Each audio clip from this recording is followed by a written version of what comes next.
How does Amazon FBA shipping work? Amazon FBA, Fulfillment by Amazon, shipping works by allowing sellers to send their inventory to Amazon's fulfillment centers, where the company takes care of storage, packaging, and delivery.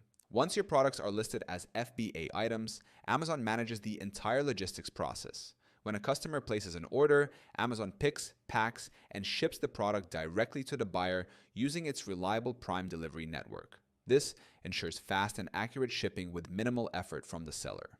To get started, sellers prepare and label their products according to Amazon's shipping requirements. You then create a shipment plan inside Seller Central, select the fulfillment center address provided by Amazon, and ship your inventory using approved carriers. Once your products arrive, they're stored safely until sold.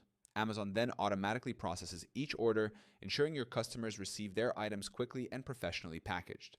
The FBA system also includes tracking, returns, and customer support, all managed by Amazon.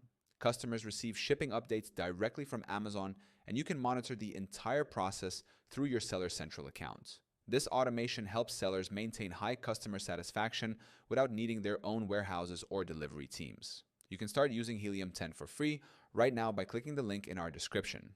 It gives you instant access to all the tools you need to scale your Amazon FBA business like a pro.